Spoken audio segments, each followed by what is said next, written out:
If I told you back in 2019, hey, Moiz, let's go disrupt apparel and create a new t-shirt brand, you might give me a laugh and say, like, I actually got some better projects in mind.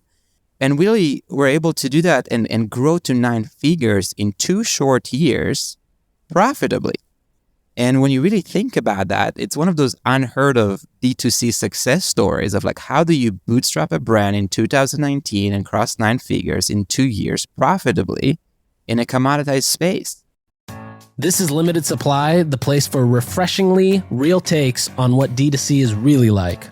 We're your hosts, Nik and Moiz. Let's start talking about money. Limited Supply listeners should think about adding a mobile app to their marketing mix. Mobile apps can be customized by Tapcart, and they can improve your retention strategy and make your customers stickier. And it'll provide a really smooth way for customers to shop online, and it's the best way to engage customers wherever they are. Limited Supply listeners can get 2 months free at tapcart.com/limited. All right, guys, we are back for Season 2, Episode 11. This is the eve of the end of the season. So I'm extremely excited. Today we have a very special guest, this guy named Ben. We're going to learn all about him. Moiz, I did all the research. I didn't share any of it with you because just witnessing both of your guys' conversation in Austin in person, I think you're going to have a bunch of questions that pop up that, you know, you'll find similarities between your journey at Native and Ben's journey with True Classic. And so I have a ton of research and I'm super pumped to get into it. But first off, Ben, welcome to Limited Supply. We're honored to have you and grateful that you could spend some time with us. Yeah, thank you guys. I'm super happy to be here. I'm a big fan.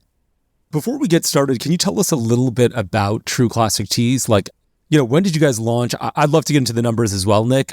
You've known Ben, I think, for some time. Ben, you and I met a month ago at the Whaleys for a hot second. Would love to get a little bit more background for me and for all of our listeners of like what True Classic is.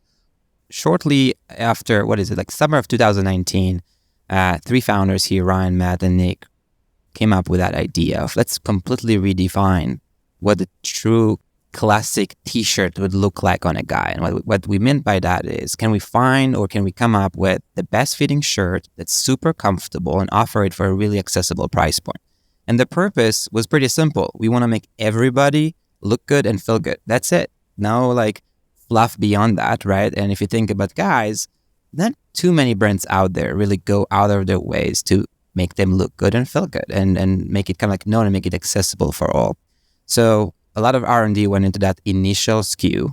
We killed it. It was just an amazing product market fit. People started raving about it. And what happened since then is that we expanded this business insanely fast across 3 key dimensions: product, market, and channel. If you think about product, we moved from True Classic Tees to True Classic and launched about 15 different categories because the belief was what we did for guys with shirts can be done with jeans and activewear and chinos and jackets, right? Like, let's apply that same mentality and expand our product portfolio and help them look good and feel good across whatever it is that they may need and be able to complete their wardrobe. I'm even wearing our hoodie right now, which I wear pretty much every day now that LA is rainy. The second is the market. And the idea was what we solve for in America for the US customer is not a local problem. It's a global problem. And when you look at TAM for apparel, the global TAM is 4 times as large as the US. So we said, let's take that True Classic magic and expand globally. And now we're like in 190 markets worldwide. And international is about 25-30% of the business. And the third is channel. And the idea was if we are successful with our website on Shopify, where else can or should we be? And the idea is that we want to be wherever the customer might be. So we launched an app and on Facebook and Instagram shops and on Amazon and open our own 5 retail locations. And we're looking into other opportunities like other marketplaces, wholesale. And if you think about what we do fundamentally is we solve for those problems. We advertise really aggressively on all the channels you would suspect: Meta, TikTok, Google, YouTube. And we basically are continuously casting a wider net to find that customer wherever they may be with this like channel expansion strategy. So what we've been able to do is bootstrap this brand into a pretty commoditized space like apparel, right? If I told you back in 2019, hey, Moiz, let's go disrupt apparel and create a new t-shirt brand, you might give me a laugh and say, like, I actually got some better projects in mind. And And really were able to do that and grow to 9 figures in 2 short years profitably. And when you really think about that, it's one of those unheard of D2C success stories of like, how do you bootstrap a brand in 2019 and cross 9 figures in 2 years profitably in a commoditized space, which is just such a story of ours that I'm just super, super proud of. And I'm happy to dive into more of like how we went about it, kind of like tactically. I know the audience here always looks for nuggets on like what to do next or where we find success. So I'm an open book and I'm happily sharing always with other operators what works for us. I think you guys are the fastest growing direct consumer brand ever. You launched in 2019, and I believe you have a valuation currently of $700 million, bootstrapped and profitable. First year you did 15 million, second year you did 90 million, third year you did 150 million in revenue. A lot of people think that it takes a lot of capital to start a business. What was the $3,000 used for? And you said that you did a ton of R&D. So like, how much did the R&D cost? Where did the $3,000 come from? What was everybody that you had there was 3 people who started it. What did those 3 people do? I believe you were at Facebook at the time, right? At the Disruptors program. So, you know, like, there we go. Oh yeah. Disruptor. Okay. Ben was a part of the special forces at Facebook. Gotcha. Yeah. And I mean, that's where I'm happy to dive into that, Nick. yeah, I would love to know the answer to that. Yeah, of course. So first thing first about the Disruptors group, it's interesting because when you think about Meta, the way I frame the story over there is there's over about 3.5 billion users worldwide and about 200 million or so businesses. Out of those 200 million businesses, which is almost every business in the world, there's only 330 million of them. About 10 million advertise with paid. And that is a very, very long tail, right? So you start all the way with like the Amazon of the world, and you go all the way down to the mom and pop shop who might do a $5 a day campaign. And what the Disruptors group does is every year they circle a cohort of about 80 or 90 brands or companies that have both the highest potential for growth and ability to grow. Potential being market opportunity, TAM, spend, success to date, CAC, all those things. Ability being maybe having kind of like the right team in place, the right leadership in place, the right product market fit, right? And what we do is we work with them and we give them a lot of, it's almost like the Meta incubator. We give them a lot of resources, measurement, creative, technology, guidance, partners to invest more in them so they can grow as a business and in return invest more with Meta. What that experience allowed me to really understand is the insane potential on how fast and how far you can take a company and how quickly you can do that when you're successful on the back of those platforms. And a lot of people out there are saying, Meta doesn't work anymore, right? It's iOS 14, it's dead. And people blame a lot of different problems on kind of like outer issues, right? And they don't look inside. And what we did here is said, look, if we solve a problem that's big enough and we have a real product market fit, this is how we're going to scale. And so I consulted the guys from the early days on kind of like how to turn that magic into reality with growth marketing. And the initial R&D piece, I mean, it was, I believe, $3,000. That's the story.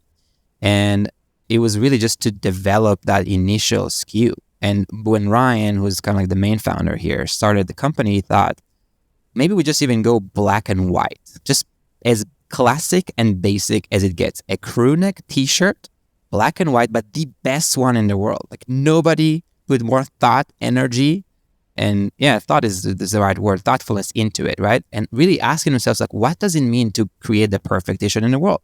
And what do guys want? They want comfort, feel, right? Like fabrication to be really soft, and they want fit. They want it to be tight around their arms and chest and looser around their torso. And so the initial work was, let's find the best, basically manufacturer, the apparel manufacturer, to work with us on developing that initial SKU. We worked out terms that were really favorable in terms of like, when did we need to pay back to them, right? I believe it was either net 60 or net 45 from when we get the product. So that helps you find kind of cash flow forward. And we had the initial SKUs, and it wasn't like, the first few months were in the tens of thousands of dollars. It was really not taking off. And then we had like a month, I think 2 or 3 months in, where it was like $50,000. And everybody was like, well, this starts feeling like a proven concept here. We're not just talking about an idea. There's just clear product market fit. And, nothing shows you that better than sales and how people react and your reviews and whether they return their product or not. And what are the comments? When you read this commentary, people rave about this brand. This is like people go out of their mind saying, this is like changing my life. I've never felt so good. Like females commenting on their significant others saying like, my husband was never more confident. Like he just loves the way these t-shirts make him look, right? And you start realizing, wow, we're really onto something here.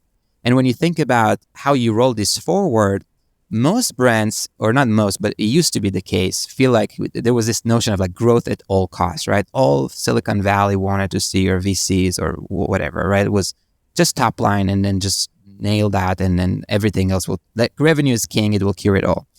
We never had that approach over here. Like this has to be born as a real business, sustainable business, profitable from day one. We're not taking this approach of like spend just for the sake of spend and kind of like false these numbers to make you feel like you're growing a company. And so we were laser focused on pretty simple metrics like ROAS, and really proving to ourselves like how many dollars do we make back for every dollar we're spending, and how can we scale that machine, and leaning into really solid analytics and understanding our P&L deep, not just revenue, deep, like what's the payment processing fees and fulfillment costs and expected returns exchanges and their cost, and obviously the product COGS and outbound shipping and fulfillment, things like that. And really getting an understanding of like incrementally, where are we at on this gross profit or contribution profit for every dollar we spend? And we started just big on Meta. And Meta, or Facebook as I would forever call it, it was just an insanely scalable machine. And because we have such a big TAM, mind you, we're still just a guy's product from an assortment perspective. We don't offer anything for females, but we have a very sizable female audience. And what that allows you to do, and she buys for, her husband, her boyfriend, her dad, her nephew, because she loves it, right? And if you think about females, nobody wants their guys to look better and feel better than their females, right? Who take care of us all, right? I can tell you my wife is definitely the one who makes the shopping for me. And I love her for that because I actually don't want to do it myself. And she's just doing a much better job. And what it allows you to do in Meta specifically, and where this comes full circle, is to advertise super broad, because you have a product that technically can serve anybody, whether it's directly for them or they buy for their significant other. So even if you think about as we were scaling and issues like iOS 14 or privacy changes, we were really benefiting from velocity and having a lot of volume of data and having this like flow back to fuel those campaigns and find additional audiences that would resonate with the brand. And we also just really benefited from the community. We built like an insane community. We have over 2.5 million customers now who rave about this brand and want anything to do with True Classic and how can they get more of it. So that goes back to kind of like if you do this right. Ben, really what I'm curious about is like double clicking into year 3, which is 2022 revenue. You did $150 million, bootstrapped and profit. That's an insane achievement for anybody. Certainly for a brand that's been around for 3 years, it's incredible. You're one of the rare operators that has a ton of advertising experience and maybe less operating experience, right? Having been a disruptor at Facebook. I'd love to understand what is the marketing budget that it takes to get to $150 million a year? Is Meta or is Facebook the backbone of that, or are there other engines? And the reason I ask this is because so often I talk to brands and they're like, YouTube is our number one engine, or YouTube is the backbone of our marketing spend, and it blows my mind. What is the backbone of yours, and what does the marketing budget look like? The backbone is Meta, always has been, but I would say it varies, right? There's months where it was maybe closer to like 50%, and there are months where it's closer to 80%, and then there's times where, let's just say Cyber 5, where nothing scales like Meta during Cyber 5. Cyber 5 is like Black Friday to Monday. Black Friday to Cyber Monday, yeah. Yeah, okay, gotcha. Turkey 5, Cyber 5, however we call that. And so we look at it as like, we don't have a marketing budget. To answer your question, I'm going to tell you, I'm happy to go through numbers. And how we look at it is we have constraints that are around efficiency and business, right? And the two that I always reference are performance and inventory. And under those constraints, I want to maximize scale. And so right now we are almost thinking about it as like efficiency ultimately is to us like our profitability gauge, right? Like we need to maintain certain level of profitability. And when we look at acquisition, what we do is we look at, I know a lot of people look at either CAC or they look at ROAS. I'm looking at profit per new customer. And what I take into that equation is everything. So I look at, as I mentioned, contribution margin essentially on that initial order, stripping out everything, including stuff that people don't see right away. Like what's the expected return on the cost? What's the expected exchange of the cost? How many tickets is going to generate per order? How expensive are those when it comes to CX? Like everything you know about your variable cost, factor that in. Net, how many dollars are you left in there in contribution profit? Wow. Right? And then say, how much am I spending on advertising? And net, where does that land, right? Ideally, and there are many months where we're able to do that, we want this to break even. And when it breaks even, we feel really good because I would spend into that equation all day long because I know what the repeat would look like once those cohorts are coming through. And so I look at it as like acquisition is the growth, repeat is the profit. And how should I balance the two? There is certain months where, and this has to do with inventory, to the other point. If we're higher on inventory, we may say like, let's like allow ourselves a little bit more room, a little bit more of a deficit on, maybe we lose a few bucks per customer. And when are we going to get paid back?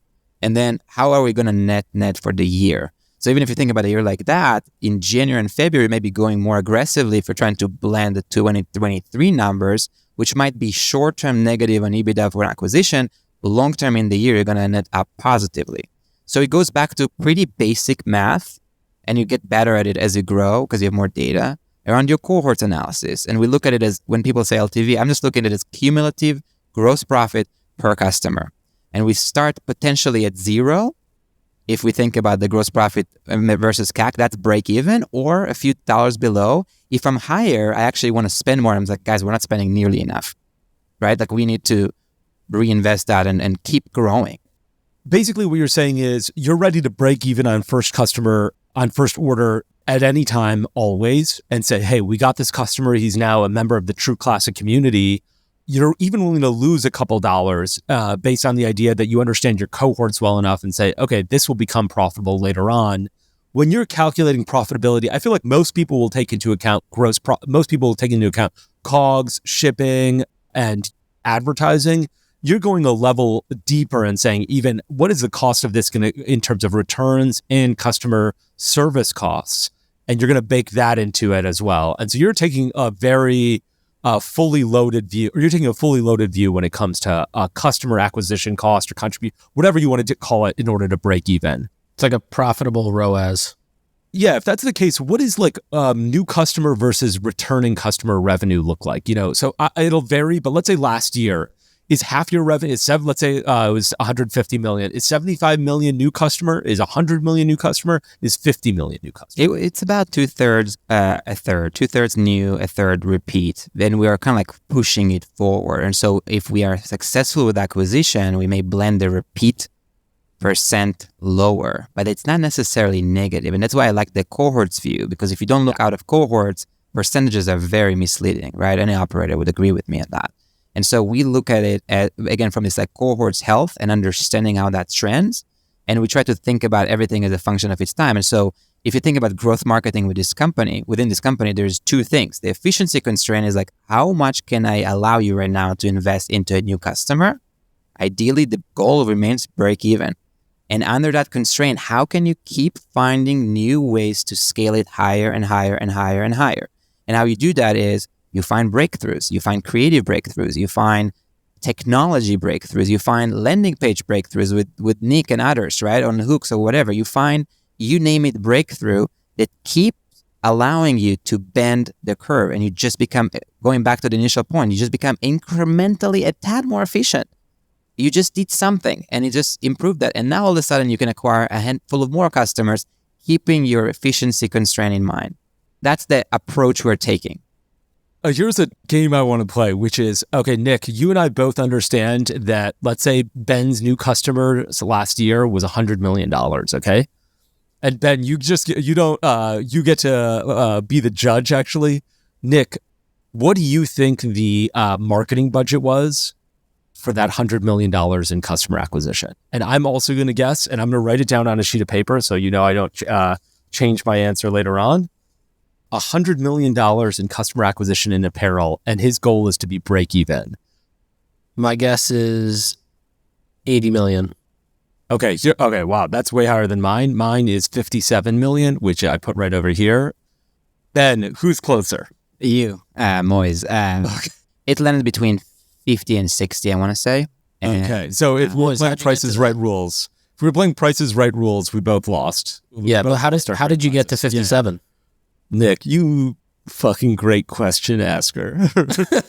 Here's how I got to it. Okay, he's doing 100 million in revenue, okay? Yeah. And it's in apparel, which, his prices are very reasonable. It's not like, one of these Mack Weldon clothing things where a boxer costs $45 for one pair. You can buy 3 joggers at $40 a piece. In fact, while we've been chatting, I bought 3 joggers at $45 a piece. I bought $40 a piece, actually. And so, I was like, okay, let's say he's probably has like 70% gross profit, 80% gross profit margins, I'd say. Somewhere around, let's say 80%, 20% is COGS. And then I'm going to say, okay, another 15% is shipping, somewhere around there. So I'm throwing in 35% there. So of the $100 million, I say, okay, he's got $65 million in profit, maybe a little bit less because there's, some customer service costs and stuff that he's baking in. And then I say, okay, the rest, he's ready to break even. At first, I wrote 51 million. And then I was like, you know what? He's ready to break even. And so I'm going to raise it to 57. And that's how I got to it. It's so, dude, your math is so close. It's like amazing. You're a genius, obviously.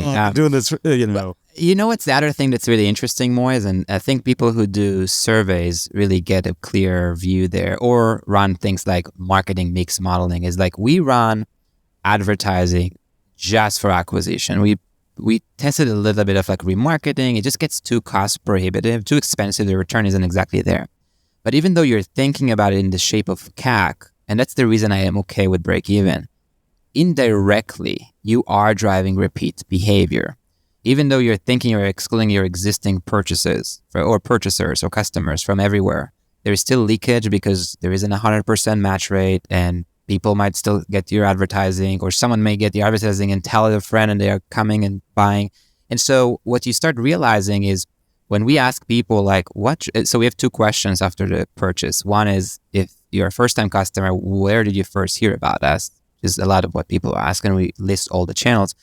If you're a repeat customer, we ask you, what drove you to the site today?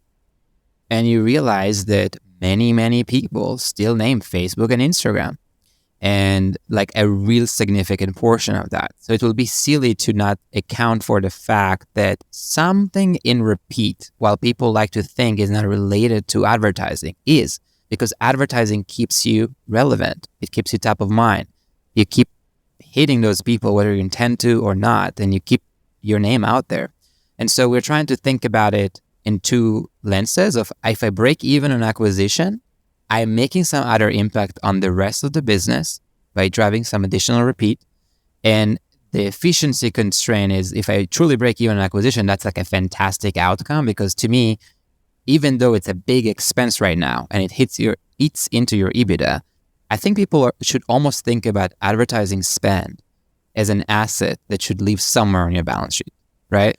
Customers, emails, SMSs, you name it. You get assets that have residual value in them and you're not monetizing them all on day one.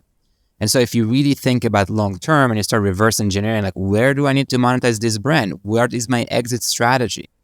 It's not like any other expense on the P&L. This is you investing in your brand. And there is a lot of value created there that, again, to me is like a balance sheet asset that needs to be flashed out through the P&L over a much longer period of time. And I'm happy to go deeper into that, but I think it's some piece that many operators just don't fully think through or don't go deep enough to dictate the right strategy and amounts of money they're investing in their brands. You're basically saying, hey, every email address is basically an asset, should live on my balance sheet and not just my income statement. Like, so I've got email addresses of 2.5 million people. Obviously, that's like some intangible. Let me ask one crazy question. Do you ascribe a certain value per email? Like, let's say you get a new customer on your balance sheet. You're like, okay, no.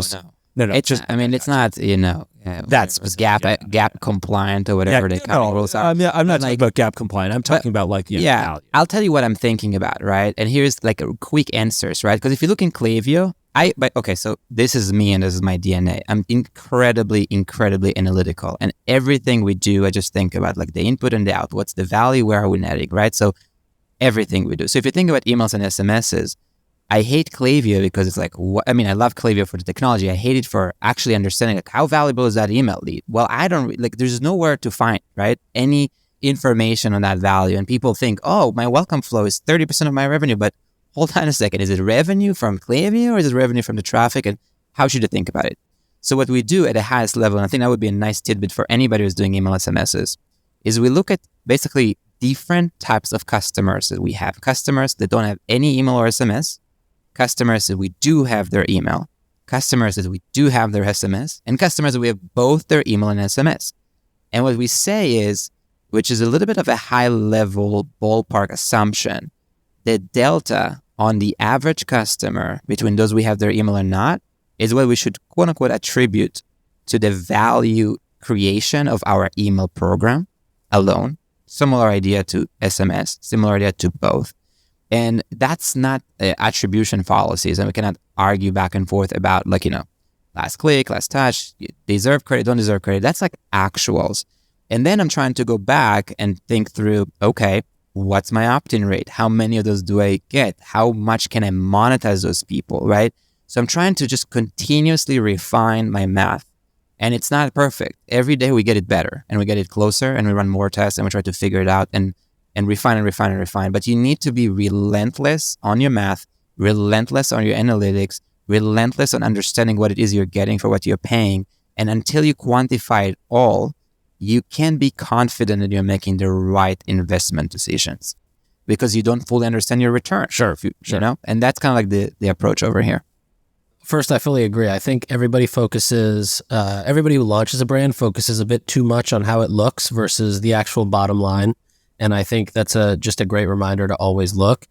One thing I wanted to go into, so $150 million in sales in 3 years is crazy.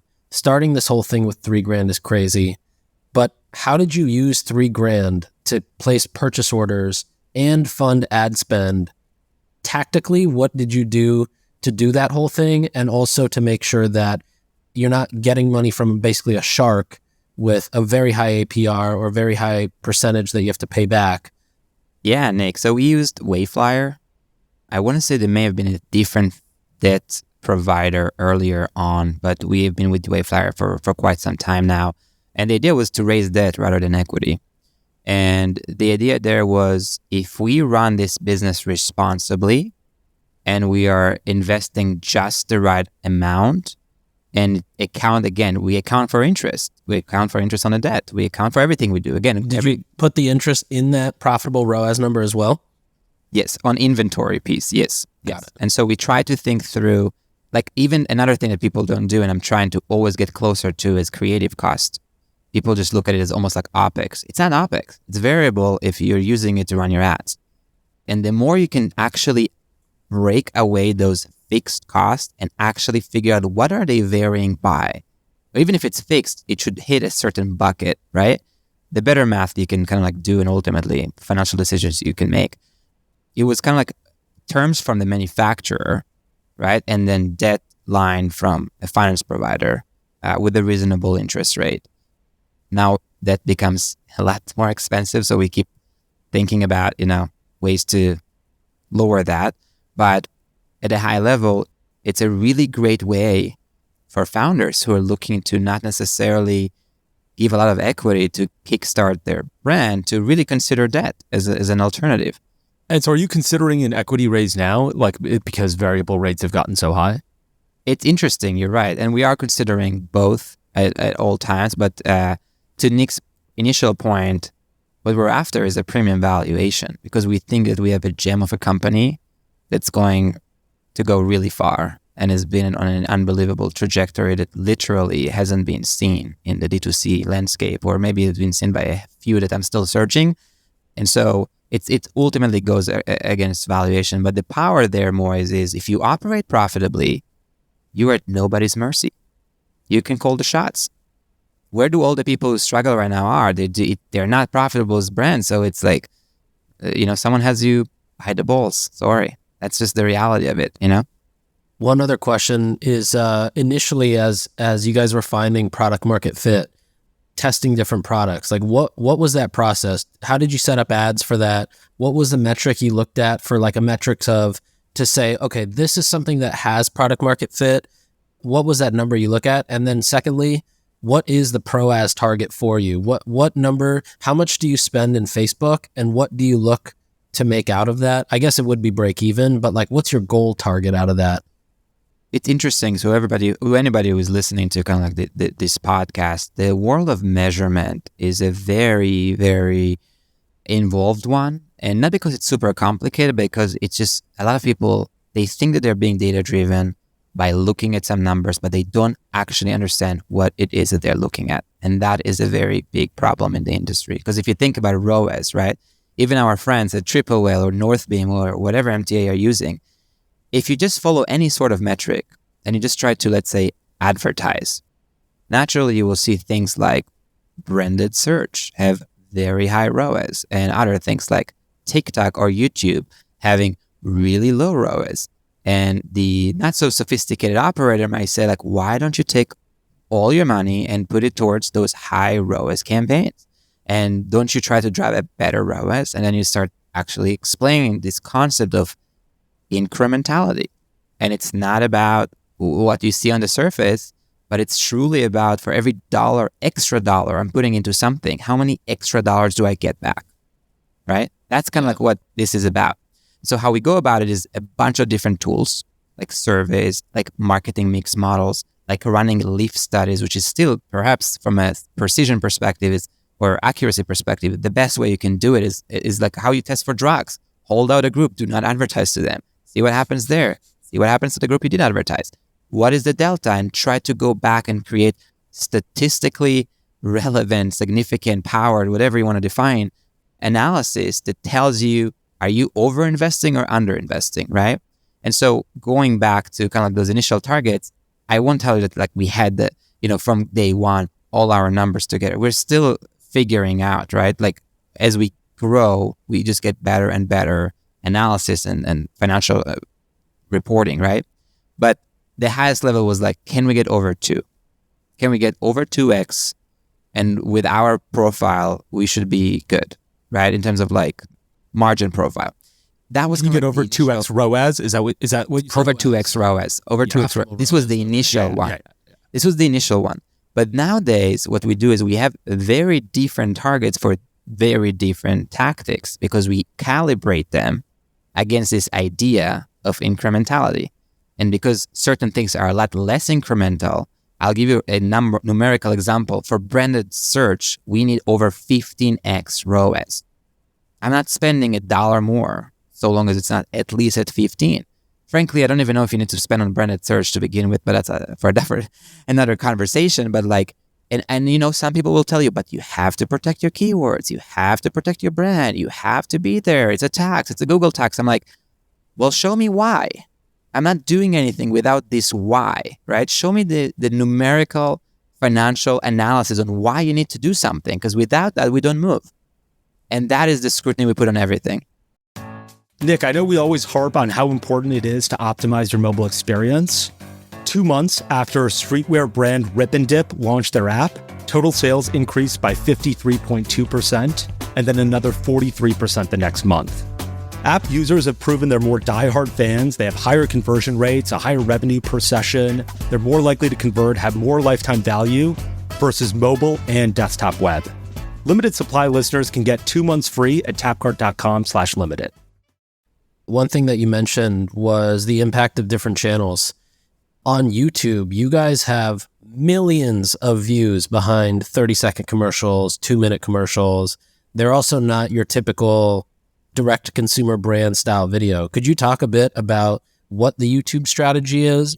Like how impactful is YouTube compared to a channel like Google Shopping or Meta in terms of, does it tap into new audiences? Does it bring higher LTV? Does it bring higher UPT? What does YouTube do? So YouTube is actually one of the more challenging channels to crack, I would think. And the reason it's more challenging, maybe TikTok too, is because the creative bar is a lot higher. And most brands are not that good when it comes to creative. And it's honestly one of our superpowers, is just truly amazing creative and content. And that's one of the biggest strengths that our founder, Ryan, has. He is just a creative genius, and a huge reason why we were able to grow so fast and get momentum is like how we speak to our customers. And so if you think about the YouTube strategy, it's interesting. Like, even those notions you hear out there is like, there is no attention, like attention span is at all-time low. And it's always about short form content and get it right in the forget 3 seconds, first second. I'm not taking away from that.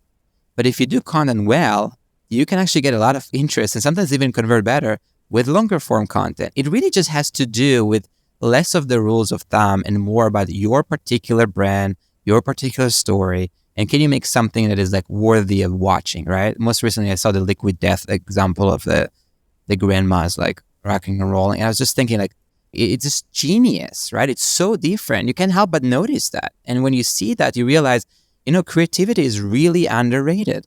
But it's one of the most important pieces of growing anything these days is like literally be creative. It's so important that I coined it as one of our core values at True Classic. And we don't just talk about creative being ad creative, but just think outside the box, be different, be resourceful, right? Specifically bringing this full circle to YouTube, the on-surface ROAS is decimal.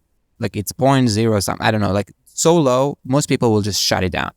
But we run an incrementality study again, and we did it with measured, and we do it with the survey. And we see that actually many people attribute their sales to YouTube, and actually talk to people. And every time I talk to someone, I was like, have you heard about True Classic? And they say, yes. I'm like, how did you hear about us? And you start realizing about those people on YouTube. And I'm asking them, so when you started the YouTube ad, like, well, what did you do? And they were like, nothing, just continue to whatever. And then I later went and bought it, or a month, or whatever the case might be. If you create great content, it sticks to memory, and you need to give yourself time to really understand the value of that engagement, not within a day, but over a longer period of time. Also, another really key question to ask your audience is not how, but when did you first hear about us? Very insightful question. And a lot of brands make the quick assumption of it's about AOV, low consideration, no time, they do it the same day. High AOV, long consideration, they need 5 months to research before they're going to choose their mortgage or mattress company or whatever. It's not always like that. Some people make decisions really quickly on big purchases, their impulse, the other way around as well. We see a lot of people who have known about us for a long time, and then they come back, make their purchase, and you ask, and then you start cross-tab and see, what do I see about when by how? Like, is YouTube longer period versus TikTok shorter? Like, and so we start actually mapping those channels. And specifically for YouTube, we calibrate by the survey on a day-to-day basis. We try to do an implied ROAS based on survey responses. And what I mean by that is if you were to attribute your entire world of new customers based on what they tell you of where they first heard about you, and you were to kind of like attribute that way the revenue, can I get an attribution to the channel that is over 2.1 we're looking for on YouTube? And then we do those measured studies. Measured is a partner that we use for incrementality, and we do geo-hold. Shout out to Trevor. Shout out to Trevor. And we triangulate, and then frankly, we are very happy even with a very small ROAS because YouTube is not a very clicky channel, and those MTAs break when there are no clicks because nobody has it together when it comes to like identity matching and persistent IDs and all of that. You were talking about how important creative is and how, Ryan's is like a creative genius when it comes to understunderstanding what customers want to see or what resonates with people. Are you handling that creative in-house or not? Like, are you doing YouTube videos in-house? Do you hire agency? Do you do in-house and agency? How do you think about that? And then how do you think about your budget towards creating video as opposed to, you were talking about profitable ROAS and sort of building in the cost of a customer service experience. Do you also build in the cost of making the creative? Yeah, absolutely. And yes, we do. And we try to get better at that because it's a tricky one because all of a sudden you're like, oh, someone forgot to account for the content. It doesn't show on the platform. And as you can imagine, that's a fixed cost and it's variable based on how much you spend. So if the creative scales, it becomes meaningless. But if the creative doesn't scale, it becomes really expensive. And so you have to make some scale assumptions on like how much you can spend behind it if it's worth the money, right? It's a little bit of a different methodology. So it sounds like you guys are doing it in-house though. We do all of the above. So we do in-house. We do a lot of UGC and influencers and whitelisting. We do bigger agencies like Tube Science and Narrative that have their model around pay by performance.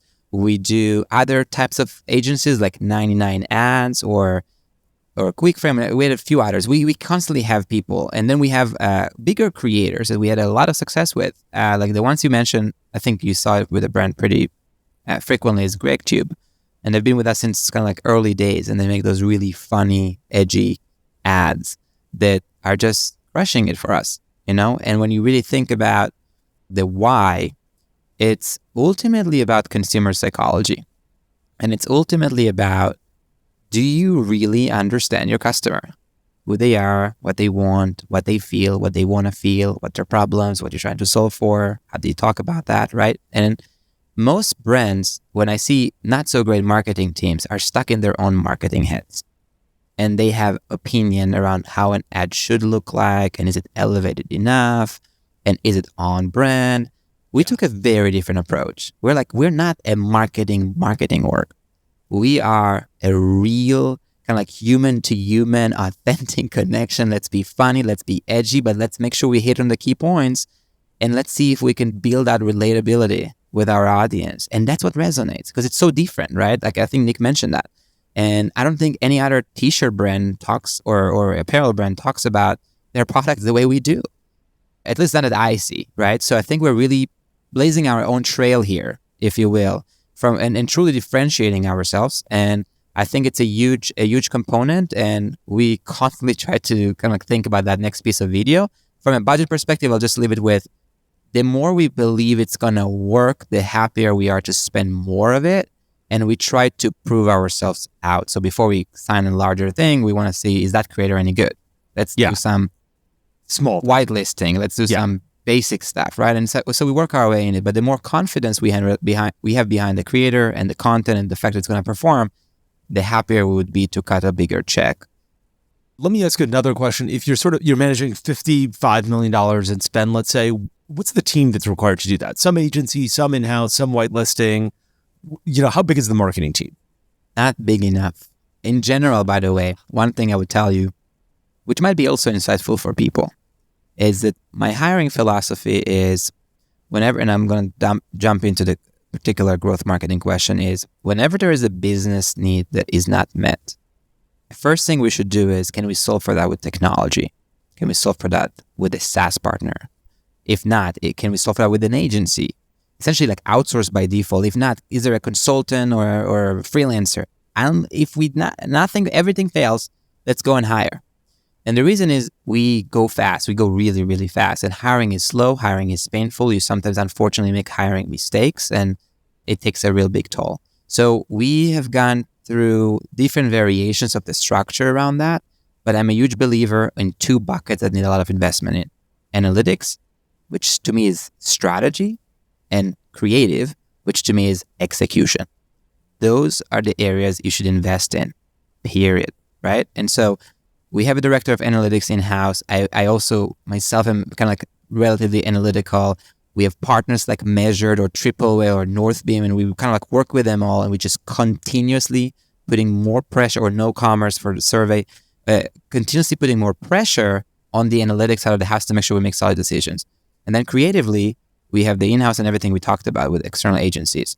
Now, I believe that if you have solid strategy that is driven by solid analytics and you have great creative, that magic that people used to see of like, I'm the best media buyer in the world is overrated. So if creative is underrated, media buying is overrated. And the way this industry is moving is a lot towards kind of like automation.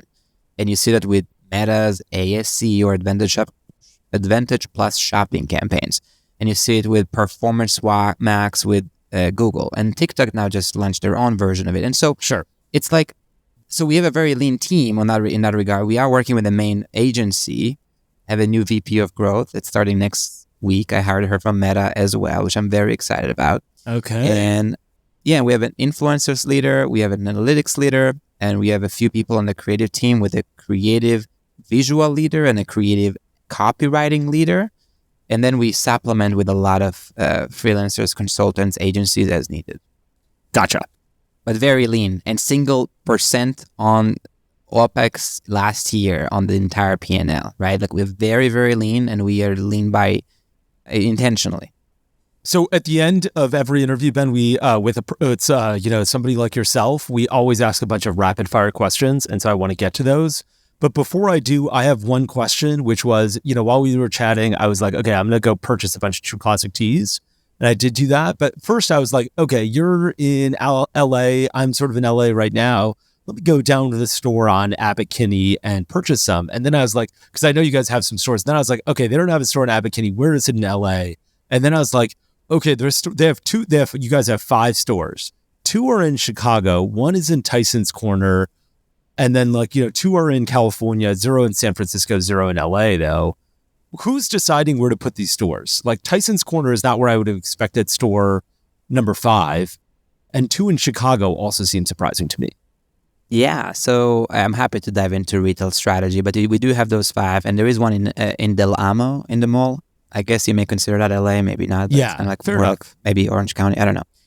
The way we go about that is, if you want to talk about kind of like retail location selection, is first we just made a decision to move into retail with a test, which was those 5 stores. And the idea was like there's a lot of people who still buy apparel offline, actually over 65% of people. And so we were like, let's test this out. And when you try to pick up retail, instead of going, let's go prime locations, right? If you think about the retail ROAS, one of the key things we tried to manage for is OPEX. And we tried to really think through what is literally the ROAS there is like, how can we essentially break even within the 4 walls, knowing that there is online impact beyond that? And so when we talked about retail location selection, we looked at our concentration of our own customers. We do have a lot of customers in Chicago. We actually have a lot of customers around every one of those stores. It's not, those are all highly indexing cities for True Classic, which is a big indicator for us on where to pick the right stores. And then we looked at the OPEX from a real estate perspective. We found a partner similar to everything else we do. So in this case, we went with someone called Leap, and they helped us de-risk the engagement. They put money into the build. They hire the GCs. They do the build. They actually own the lease. They hire the staff, right? And we have a relatively short-term commitments if we wanted to get out of it. And I just hired a new head of retail who comes to us from Nantucket, who led retail over there. And I'm very excited about him. And the idea here is like, can we prove out retail on a 5-store scale and then scale it to the moon, right? Like that is how we go about things. It's less, going back to your point, Moiz, most brands would say, let's start with flagship, whatever, retail locations, New York City. Like, I mean, we're not like that. We're like, where does it make sense financially to start? And then let's move on to the bigger opportunities. I love it. It's you're zigging when everyone's zagging. On the retail though, quickly, like how do you measure success, or how do you say this is a test that is successful? Is it a threshold of revenue per store visitor? Is that something you track? And also actually on that note, what kind of analytics do you look at for retail? Because, there's no like Google Analytics, but do you have cameras, people walking in? Are you seeing what people are picking up? How often something's getting picked up versus put back on a shelf versus taken to a fitting room and check out? Like, is there funnels you can build in retail like that? So music to my ears, and something I've been requesting since day one. So it's a work in progress, but there are cameras like that can track a lot of different things and ultimately build the funnel inside the retail location.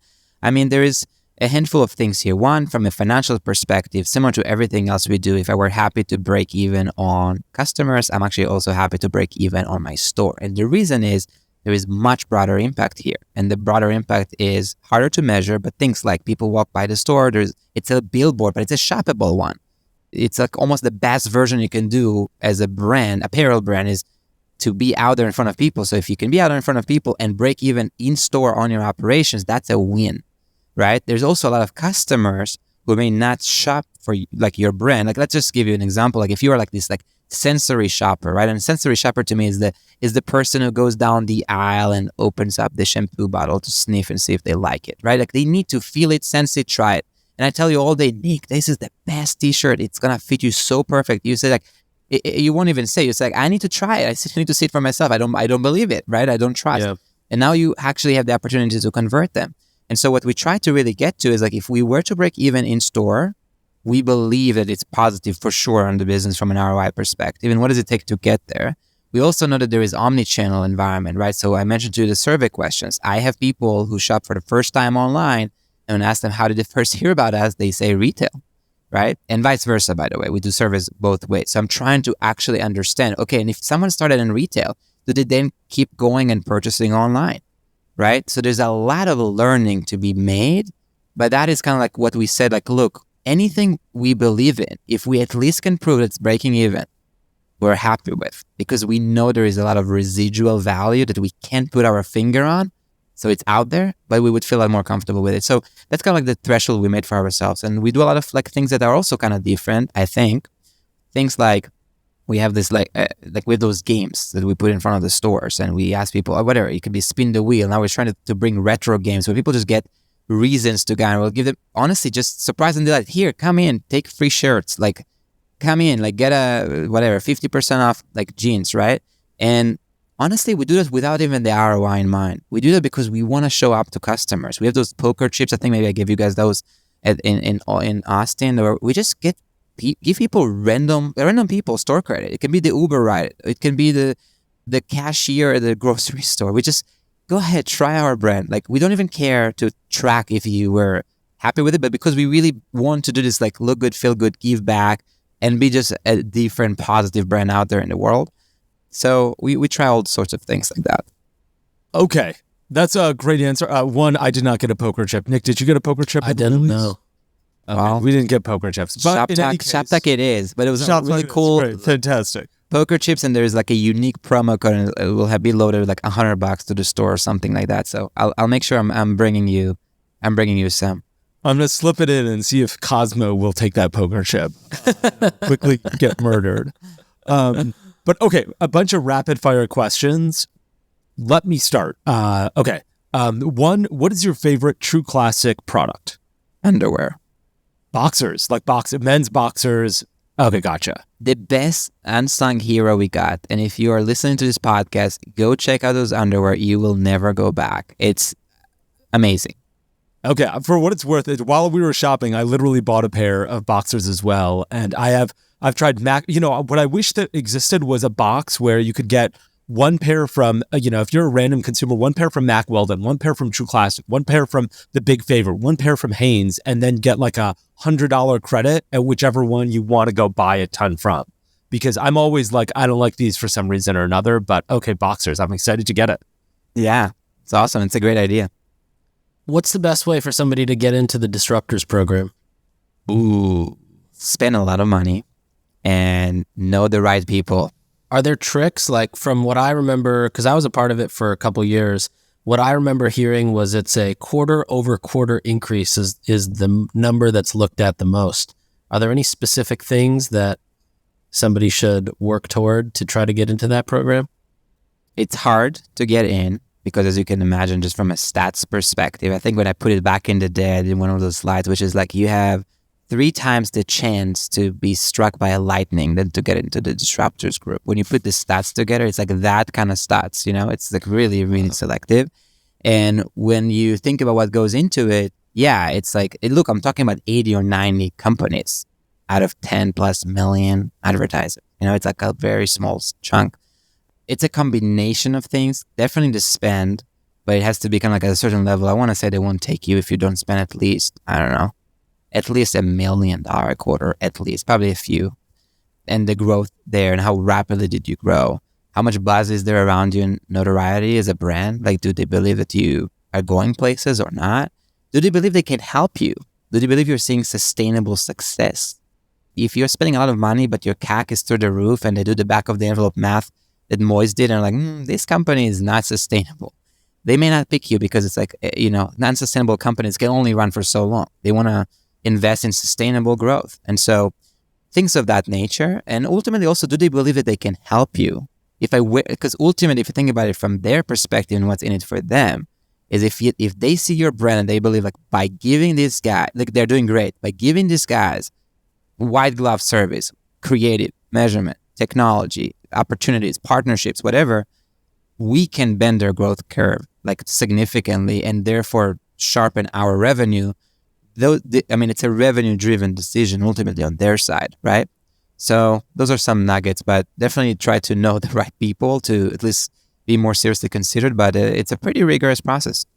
For what it's worth, I tried to get into disruptors at Native. Every quarter, most quarters they denied its existence. They're like, we've never heard of this program. It seems like merchants have heard of it. How come you? The first rule about Fight Club. Yeah. And then they were like, no.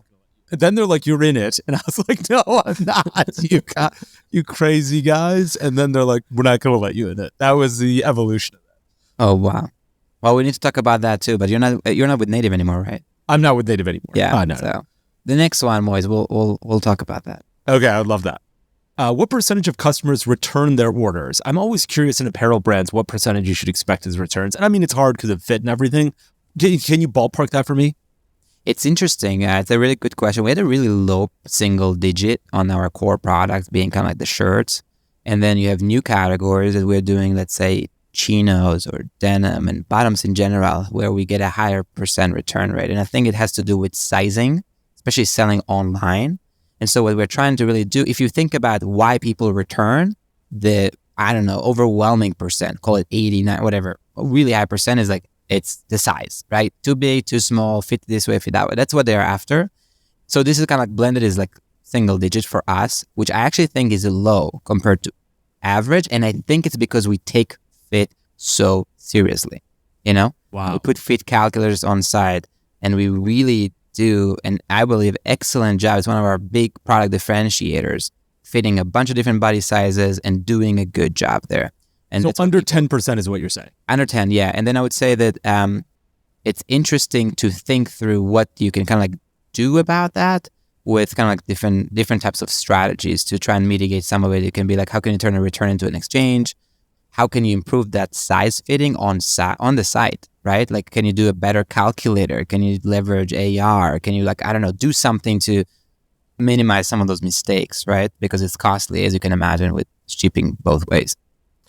If you were to basically package this whole playbook from the last few years, turn it into a textbook and, get this whole thing as a book, and you were starting a business, what business would you start outside of apparel? Like, where do you see this playbook able to be leveraged in a very similar way? Maybe not the exact same level of growth, but kind of similar levels of growth. One thing that I learned is blue ocean strategy, right? Like, go into large TAMs, because what I fundamentally believe is that we're really good at what we're doing and we stand a decent chance at winning. So if you go after a big opportunity, you're likely going to succeed. Even if you're not going to be the best, you're going to be pretty good in those larger TAMs, right? I would steer clear of niches, not because you can't make a great niche work, but it's because it's a lot less scalable on this new day and age where privacy and regulations is all over the place and it just becomes cost prohibitive, right? A lot of those niche brands cannot advertise effectively on Meta, let's just say as an example, because of those issues, right? So it just becomes really hard to succeed. So I would say broad TAM. Second is go into an area where you feel like there is an underserved audience, right? If we think about what we did with guys is like, if you look at in apparel, even though there's many of them out there, who set to themselves to create a company to make all guys look good and feel good, right? I mean, literally, I don't know of another. And who took that approach of full inclusivity? We go up to 3XL. Now we're developing a 4XL. We really take larger guys very seriously and try to develop something awesome for them because nobody else does. So go into an area where you're like, wow, this audience, first of all, it's a massive TAM. Second is like completely underserved. And I'm not talking about rocket science here. I'm talking about like literally any product that is out there that's needed. That you feel like there is an easy way for you to make a better product. And to me, product is the absolute foundation.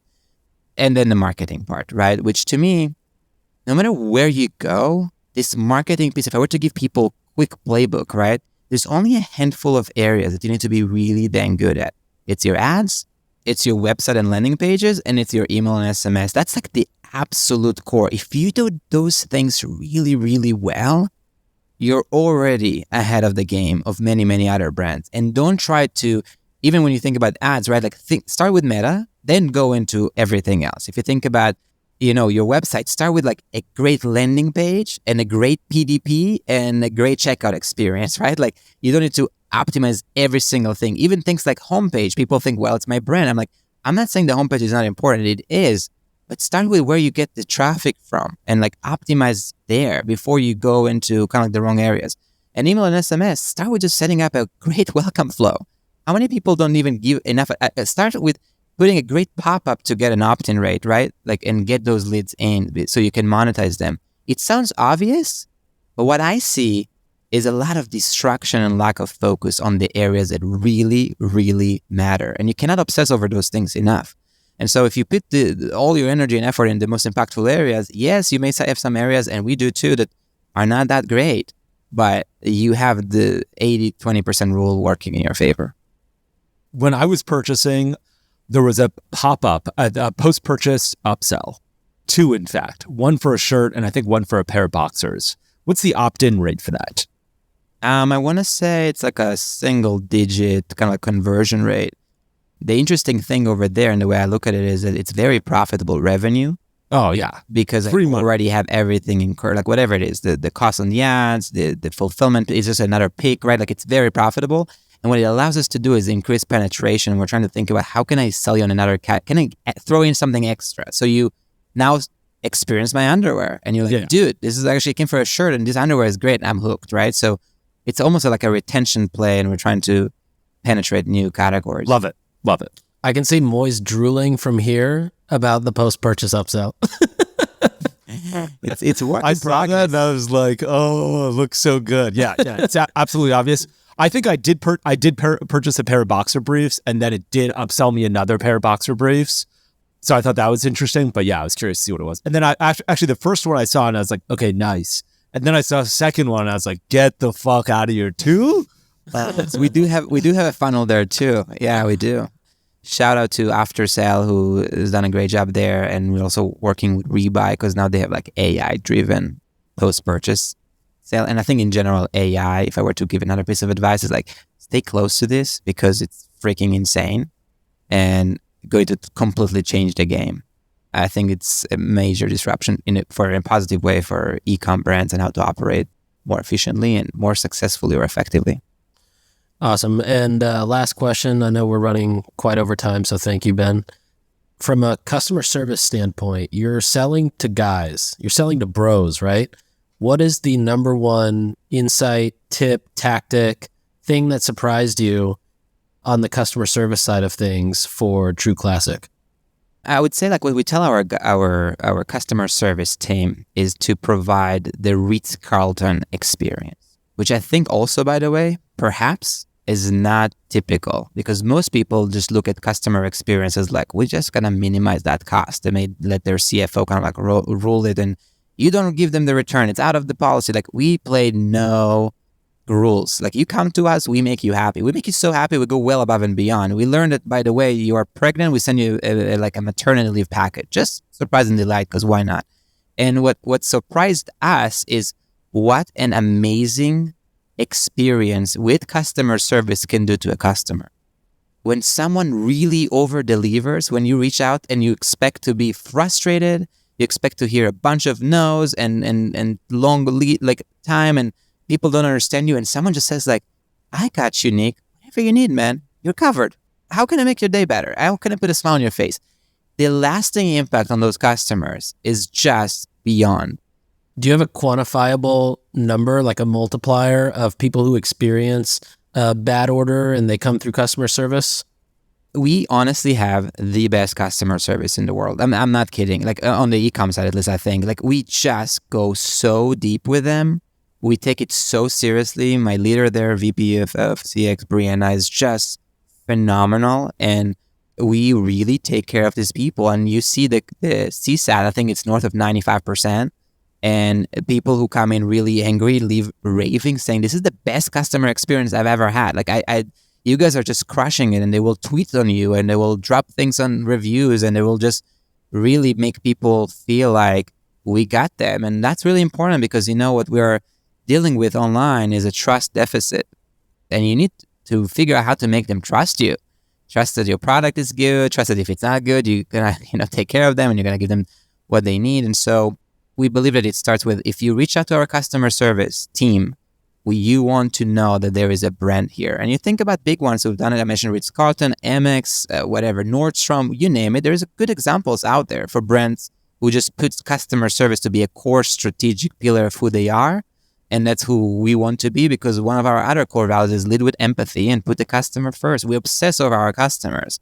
We want to make sure that they become, the best ambassadors. And I think that's how you build a community, by showing to those people that you truly care. And by that, I mean, literally Ryan sometimes will jump on tickets, or someone will complain or whatever, and he's like sending CX to send them just a bunch of free shirts. They're like, this is the vibe here. It's not that those areas when it's human to human are not ROI oriented. They're like, we're here to make you happy, whatever that takes. That's awesome. I feel like I could talk to you for another 6 hours. That was fantastic. This is probably one of my favorite. Yeah, this might be my favorite episode. Rarely do we get people who are as intelligent and sophisticated and open and able to distill things in a very consumable way as the last 80 minutes that we've been sitting here. So really, really grateful for Awesome, guys. I appreciate it. I love those conversations, and this is awesome. Let's do more. Yeah. Well, let's have some at Shop Talk. Yeah, let's do it, buddy. All right, Ben, thank you so much for spending the last almost hour and a half. This is definitely probably one of my favorite podcasts we've done. I'm excited. I'm going to go find something based on everything. I took notes. I'm going to go find a product based on the framework that you built here. And I'm going to see how fast I can scale this. I love it. Moiz's brain is definitely cooking ideas. Really, there's no way really appreciate Moiz heard all this and said, I'm not going to go try to figure something out right after this. Rarely do we hear the level of sophistication distilled in a way that's consumable, and rarely do we hear somebody who's been at such a successful business talk about it so openly. So really appreciate your honesty, and also really appreciate, sometimes I always struggle with our podcast, whether we talk strategy and direct to consumer in general, or whether we talked about tactics. And I feel like this is one of the rare conversations where we went through it all. And yeah, we got everything. I think this might be my favorite episode. Thanks so much for spending the last 90 minutes with us. Of course, the pleasure is all mine. And I would say that in the spirit of underrated items, tactics are underrated, right? Definitely. People love talking strategy, but they don't realize that the power comes from tactical execution. Yeah, that's why I was like, hey, what is the opt-in rate on that post-purchase survey or post-purchase episode? Yeah, it all comes back to that, because, the impact you make is from taking action, which is another thing we're really big on, which is we are very, very, very biased towards action. Guys, this was awesome. Looking forward to being invited back, and thank you for having me, and hope that the audience loves, or honestly just able to take some great action based on those insights. 100%. Thanks again, Ben. Thanks, Ben. Awesome. All right. See you later. Thanks for tuning in. We'll be back next time to cut through the noise in CPG, retail, and e-commerce. And if you enjoyed this episode, then why not share it with a friend? And be sure to subscribe wherever you listen so you don't miss the next one.